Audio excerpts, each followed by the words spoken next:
오늘 저희가 함께 분석해 볼 잔류 뭉치는요. 한 장소가 가진 정말 다른 두 개의 얼굴에 대한 이야기입니다. 네. 낮에는 암벽을 오르는 클라이머들의 거친 숨소리로 가득했다가 밤이 되면 쏟아지는 별빛 아래 아주 고요한 성소가 되는 곳. 바로 조슈아 트리 국립공원이죠. 맞습니다. 청취자께서 보내주신 자료들이 어쩜 이렇게 절묘하게 짝을 이루는지 모르겠어요. 그러니까요. 한쪽은 조슈아 트리 암벽 등반에 대한 레딧 커뮤니티의 아주 생생하고 현실적인 토론이고요. 네. 또 다른 한쪽은 이 공원이 밤하늘의 빛을 지키기 위해서 얼마나 치열하게 싸웠는지를 보여주는 그런 공식 문서들이에요. 맞아요. 여기에 수천 년을 거슬러 올라가는 원주민 역사랑 또 공원의 사진 촬영 규정까지 더해졌죠. 네. 그래서 오늘 저희의 임무는 바로 이겁니다. 어떻게 한 공간 안에서 이 아드레날린 넘치는 모험이랑 경이로운 천체 관측이라는 이 전혀 다른 두 가지 경험이 공존할 수 있는가? 이 질문을 한번 따라가 보려고 합니다. 그럼 먼저 뜨거운 태양 아래 그 낮의 세계부터 한번 들어가 볼까요? 좋습니다. 레딧의 전통 등반 게시판부터 살펴보죠. 네네. 이곳을 이제 처음 가려는 사람들이 질문을 올리면 베테랑 등반가들이 답을 달아주는 그런 형식인데요. 한 가지 공통된 경고가 눈에 띄어요. 어떤 건가요? 조슈아 트리의 등반 등급은 매울 수 있다. 스파이시. 맵다. 등반에 맵다는 표현을 쓰는 건 처음 들어보는데 이게 대체 무슨 뜻이죠? 그냥 어렵다랑 좀 다른 뉘앙스 같은데요? 정확히 보셨어요. 단순히 어려운 게 아니라 그 등급 숫자만 믿고 덤볐다가는 정말 큰 코 다친다는 의미가 담겨 있죠. 그 이유가 아주 흥미로운데 이게 역사적인 배경이 좀 있거든요. 역사적인 배경이요? 네. 지금 우리가 쓰는 5.10, 5.11 같은 이런 세분된 등급 체계가 만들어지기도 전에 이곳의 많은 코스들이 그냥 대충 5.9 등급으로 책정됐다는 거예요. 그러니까 옛날 기준의 5.9라서 요즘 기준으로 보면 5.10을 훌쩍 넘는 난이도인데도 여전히 5.9로 표기되어 있다. 이 말씀이시군요. 바로 그거죠. 모르고 가면 완전히 속는 느낌일 수 있는 거죠. 야, 이거 함정이네요. 그렇죠. 특히 바위 틈, 그러니까 크랙을 이용하는 게 아니라 비교적 평평한 바위면을 오르는 페이스 클라이밍 코스는 더 까다로울 수 있다고 경고해요. 왜 그런가요? 확보물이 오래되고 간격도 막 멀어서 담력이 아주 중요하다고 하더라고요. 그리고 바위 자체도 되게 독특해서 마찰력은 엄청 좋은데 네. 이게 마치 거친 사포 같아서 조금만 부주의해도 손바닥 피부가 다 벗겨져 나간다고 합니다. 듣기만 해도 손바닥이 아픈데요. 한 사용자는 심지어 내려오는 게 올라가는 것만큼 어렵게 느껴지는 코스도 있다고 하더라고요. 네, 맞아요. 정말 만만하게 볼 곳이 아닌 거죠. 그럼 초심자들은 어디서부터 시작해야 할지 막막하겠어요? 다행히 또 친절한 추천도 많습니다.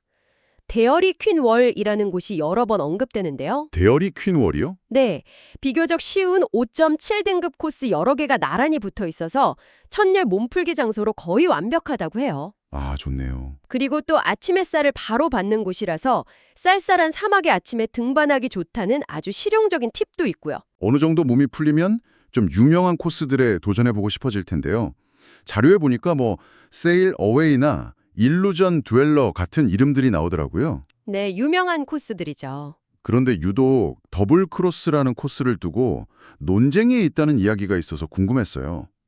등반가들 사이에 무슨 심각한 갈등이라도 있는 건가요? 저도 처음엔 그런 줄 알았어요. 그렇죠. 볼트, 그러니까 바위에 고정하는 확보물을 설치해야 하냐, 마냐, 이걸 두고 막 싸우는 건가 싶었죠. 그런데 자료를 깊이 파고 들어보니까 이건 심각한 갈등이라기보다는 네.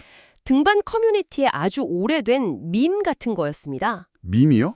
그게 무슨 말이죠? 한 사용자가 그 내막을 아주 재밌게 설명을 해줘요. 네네. 이 더블 크로스 코스가 캠핑장에 가깝고 겉보기엔 등급도 낮아 보이니까 반짝이는 새 장비를 갖춘 초보 등반가들이 자신만만하게 도전하는 경우가 아주 많다는 겁니다.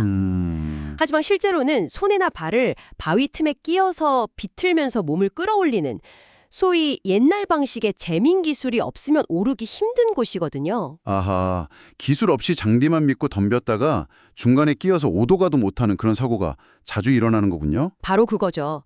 그러다 보니까 저럴 바에야 차라리 초보자들 쓰라고 볼트를 박아버리자 이런 식의 농담 섞인 논쟁이 1990년대부터 이어진 거예요. 와, 그럼 이건 사실상 요즘 젊은 것들은 근성도 없이 장비에만 의존한다는 꼰대 등반가들의 유서 깊은 농담 같은 거네요. 그렇죠.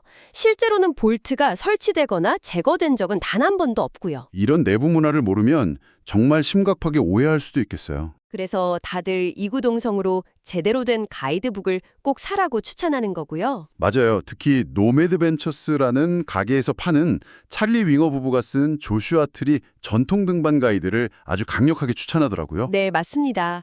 그리고 또 하나 조슈아 트리의 등반 문화를 제대로 경험하려면 히든밸리 캠프그라운드의 무구라는 조언이 정말 많아요. 아, 그 캠핑장이요? 네, 이곳이 등반가들의 비공식적인 베이스 캠프이자 정보와 이야기가 오가는 사랑방 같은 곳이거든요. 주요 등반지들이 걸어서 갈 수 있는 거리에 있고 저녁이면 캠프파이어 주위에 막 3, 4, 5 모여서 그날의 등반 경험을 나누는 분위기가 자연스럽게 형성된다고 해요. 히든밸리 캠프그라운드에서 캠프파이어를 둘러싸고 등반 경험을 나눈다. 방금 그 말을 하셨죠? 네, 그 등반가들이 하루의 피로를 풀면서 이야기를 나누다가 문득 고개를 들었을 때 그들을 맞이하는 건 또 다른 경이로운 풍경이었을 겁니다. 바로 조슈아 트리의 밤하늘이죠. 맞습니다. 바로 그 지점이에요. 낮 동안 거친 바위와 씨름했던 그들이 지친 몸을 뉘인 그 캠핑장의 밤하늘을 지키기 위해서 공원 측이 얼마나 치열하고 체계적인 노력을 했는지가 다음 자료 뭉치의 핵심입니다. 좋습니다. 그럼 이제 이야기의 무대를 밤으로 한번 옮겨보죠. 네, 국제 밤하늘협회에 제출된 문서를 보면 조슈아 트리가 지리적으로 아주 독특한 곳이라는 점부터 설명을 하더라고요. 두 개의 사막이 만나는 곳이라고요? 맞습니다. 공원의 서쪽은 해발 고도가 더 높고 좀 더 습하고 시원한 모하비 사막이에요. 아, 그 조슈아 나무가 있는 곳. 네. 우리가 조슈아 트리 하면 떠오르는 그 독특하게 생긴 나무들의 주 서식지이죠. 반면에 동쪽은 고도가 더 낮고 건조한 콜로라도 사막이라서 크레오소트 덤불이나 촐라 선인장 같은 키 작은 식물들이 주로 자랍니다. 그럼 공원 안을 걷다 보면 어느 순간 여기서부터 모하비 사막이 끝나고 콜로라도 사막이 시작되는구나 하고 알아챌 수 있는 그런 지점이 있겠네요? 네, 그렇습니다. 고도가 달라지면서 주변 풍경과 식생이 확연히 바뀌는 걸 직접 눈으로 확인할 수 있죠. 흥미롭네요. 그리고 이 땅에는 아주 오랜 시간 동안 사람들의 이야기가 겹겹이 쌓여 있어요. 지금보다 기후가 훨씬 습했던 5,000년에서 1만 년 전, 이곳에는 강이 흘렀고 핀토 분지 문화를 이룬 고대 원주민들이 살았어요. 매머드나 들소 같은 대형 동물을 사냥하면서요? 네. 그 후로도 세라노, 카우이아, 체메우에비 같은 여러 부족들이 계절에 따라 이곳을 오가며 살았다고 하죠. 공원 곳곳에 남은 암각화들이 그 증거고요. 수천 년간 이어져 온 자연과 인간의 조화로운 터전이었던 셈인데 현대에 들어와서 아주 심각한 위협에 직면하게 되죠. 바로 광공해입니다. 빛공해. 네. 로스앤젤레스에서 동쪽으로 불과 225km 떨어져 있고 또 팜스프링스 같은 대규모 휴양 도시랑도 가깝다 보니까 주변 도시의 인공 조명이 밤하늘을 잠식하기 시작한 거죠. 자료에 첨부된 그 광공의 지도를 보고 저도 정말 깜짝 놀랐습니다. 정말 충격적이죠. 거대한 빛의 바다 한가운데 조슈아 트리 공원 지역만 간신히 검은색을 유지하고 있는 말 그대로 어둠의 섬처럼 보이더라고요. 맞아요. 하지만 국립공원 서비스, MPS는 이 어둠을 지켜야 할 법적 의무가 있습니다. 아, 법적 의무가 있었군요. 네, 1916년에 제정된 MPS 기본법에 따르면 공원의 자연 경관을 훼손되지 않은 상태로 보존해야 하는데 여기에 인공적인 빛이 없는 자연 그대로의 빛경관, 라이트스케이프도 포함된다고 명시되어 있기 때문이에요. 그래서 조슈아 트리 국립공원이 국제 밤하늘 공원으로 지정받기 위해 그렇게 집요하고 체계적인 노력을 시작한 거군요. 그렇죠. 그 과정을 보면 정말 혀를 내두를 정도인데요. 어떻게 시작한 건가요, 도대체? 무엇보다 그 철저함이 인상적이에요. 일단 우리 자신부터 바꾸자는 생각으로 공원 내 모든 외부 조명 시설 267개의 현황을 샅샅이 조사했어요. 267개나요? 네, 어디에 어떤 종류의 조명이 몇 와트짜리 램프를 쓰는지 전부 목록으로 만든 거죠. 와, 그리고 2010년에 이 조명들의 98%를 국제 밤하늘 협회 기준에 맞는 설비로 교체하는 대공사를 벌인 겁니다. 98%요? 거의 전부를 바꾼 셈이네요. 그렇죠.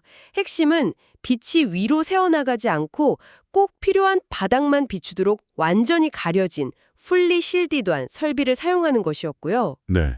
그리고 램프도 에너지 효율이 높고 생태계 영향이 적은 저암 나트륨 램프나 특정 색온도의 저전력 형광 램프로 바꿨습니다. 이 노력을 통해 얻은 결과가 정말 놀랍던데요. 맞아요. 그 부분에서 저도 눈을 의심했어요. 추산에 따르면 연간 전기료가 약 2,747달러에서 334달러로 줄었다고요? 네. 우리 돈으로 3천만 원이 넘던 전기료가 40만 원 정도로 줄어든 거잖아요. 거의 90%를 절감한 거네요. 바로 그겁니다. 이건 단순히 밤하늘을 지킨다는 낭만적인 이야기를 넘어서 엄청난 예산 절감 효과까지 있다는 걸 명확히 보여준 사례예요. 환경보호가 곧 돈을 아끼는 길이라는 걸 증명한 셈이네요, 진짜. 그렇죠. 이러면 다른 공원이나 지자체들도 따라하지 않을 이유가 없지 않겠어요? 정말 그렇네요. 하지만 공원 내부의 노력만으로는 그 어둠의 섬을 지킬 수는 없었을 텐데요. 물론입니다. 주변 지역의 협조가 필수적이었죠. 공원은 모롱고, 분지, 밤하늘 연합 같은 지역단체를 결성하는 데 앞장섰고 샌버너디노 카운티와 협력해서 지역의 조명 관련 조례를 개선하는 데에도 적극적으로 참여했습니다. 방문객들의 마음을 바꾸는 데에도 진심이었던 것 같고요. 네, 단순히 시설만 바꾼 게 아니었죠. 그 프로그램들 말씀이시죠? 매달 천체 망원경 관측 행사를 열고 보름달 산책, 천문학 강연 같은 것들이요. 네, 자료를 보면 그런 행사에 참가했던 사람들 후기가 나오는데 난생 처음 망원경으로 토성의 고리를 보고 아이처럼 기뻐했다는 이야기가 정말 많아요. 결국 이 밤하늘을 지키는 건 그런 작은 감동의 순간들을 지키는 일이란 걸 공원 측은 잘 알고 있었던 거죠. 2015년에 처음 열었던 밤하늘 축제는 그야말로 대성공을 거뒀다고 하더라고요. 네, 소셜미디어 통계를 보면 당시 반응이 얼마나 뜨거웠는지 알 수 있죠. 페이스북에서는 5만 5천 명에게 도달했고 트위터에서는 15만 회 이상의 노출을 기록했어요. 와, 사람들이 얼마나 아름다운 밤하늘에 목말라 있었는지 보여주는 대목이네요. 이 모든 노력의 결과 조슈아 트리의 밤하늘은 보틀 등급 3에서 5등급으로 평가받게 됩니다. 보틀 등급. 네, 총 9등급으로 나뉘는데 1등급이 가장 완벽한 밤하늘이고 9등급은 대도시 중심부처럼 별이 거의 안 보이는 하늘을 뜻해요. 3등급이면 은하수의 뚜렷한 구조가 보이고 맨눈으로 안드로메다 은하보다 훨씬 희미한 M33 은하를 쉽게 찾을 수 있는 수준이라고 하니 정말 대단한 거죠. 그렇죠. 이처럼 낮에는 등반가들의 땀과 열정이, 밤에는 희미한 별빛 하나까지 지켜내려는 과학자들과 자원봉사자들의 헌신이 공존하는 것. 그곳이 바로 조슈아 트리입니다. 그리고 이 특별한 장소를 방문하는 사람들한테 공원은 한 가지를 더 요구합니다. 바로 존중이죠. 맞아요. 국립공원 서비스의 사진 규정을 보면 이 점이 명확히 드러나더라고요. 사진가의 천국이라 불릴 만큼 아름다운 곳이지만 공원에 사진을 기부하려면 꽤 엄격한 규정을 따라야 해요. 네. 예를 들어서 초상권 문제가 있을 수 있으니까 인물이 포함된 사진은 받지 않는 것을 원칙으로 하고요. 사진에 워터마크나 개인 로고를 넣는 것도 금지하고 있습니다. 하지만 가장 중요하고 인상 깊었던 규정은 따로 있었어요. 어떤 거죠? 사진이 반드시 흔적 남기지 않기의 원칙을 준수하는 모습을 담아야 한다는 것. 지정된 탐방로를 벗어나서 야생화를 밟고 찍은 사진이나 바위에 낙서를 하고 찍은 사진 같은 건 절대 받지 않는다는 거죠. 결국 이 흔적 남기지 않기 원칙은 비단 사진가에게만 해당되는 건 아니겠네요? 그렇죠. 낮에 이야기했던 등반가들도 자신들이 오르는 그 바위, 휴식을 취하는 그 땅을 원래 모습 그대로 보존해야 하는 무언의 약속을 공유하고 있을 것 같아요. 맞아요. 그저 행정적인 규정이 아니라 이 장소를 대하는 태도에 대한 이야기인 거죠. 네. RBCL 기사에서도 이 점을 강조하는데요. 흔적 남기지 않기의 7가지 원칙.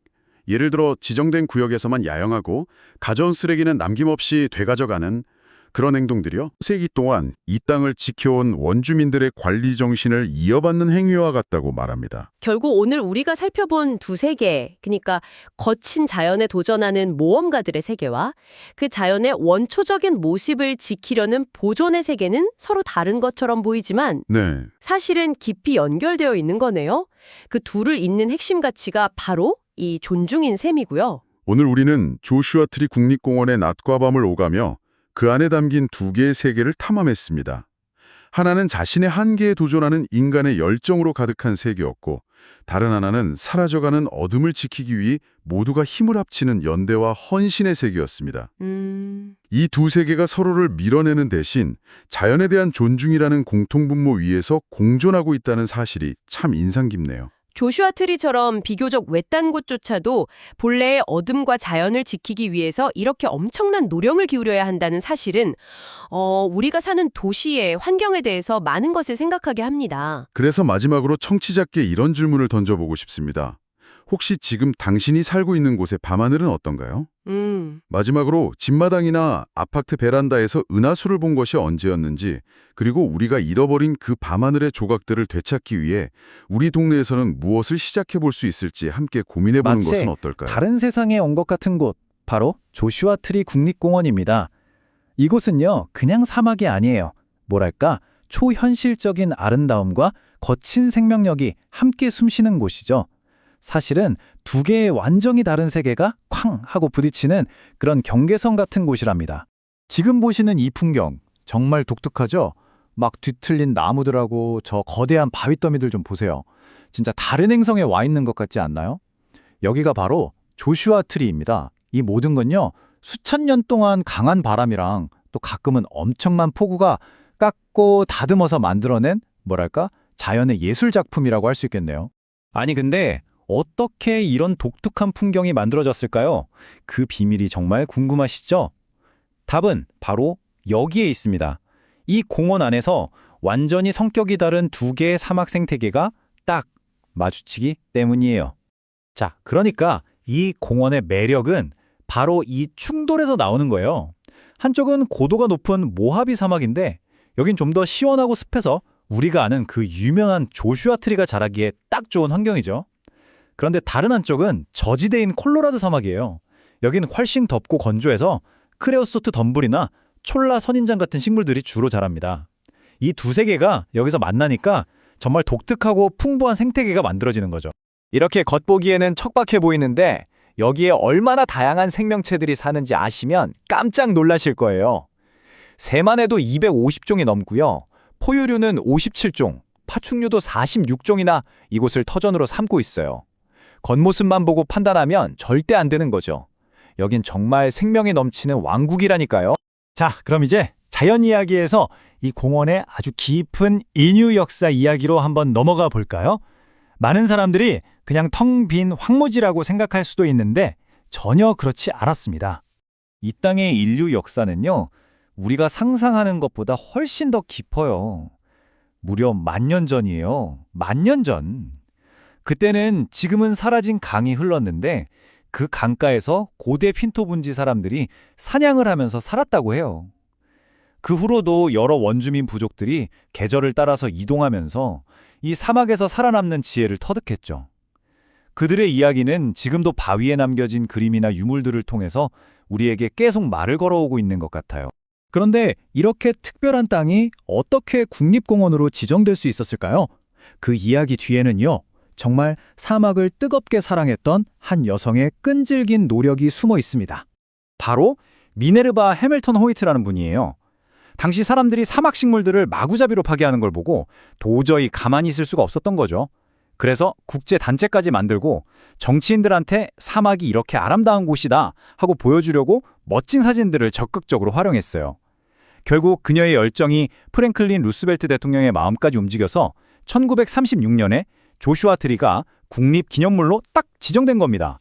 와, 정말 한 사람의 신념이 얼마나 큰 일을 해낼 수 있는지 보여주는 대단한 이야기죠.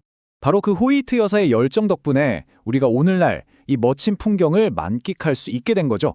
자, 그럼 요즘 사람들은 이 바위와 모래의 놀이터에서 어떻게 시간을 보내고 있을까요? 여기 있는 이 거대한 바위들요, 그냥 돌덩이가 아니에요.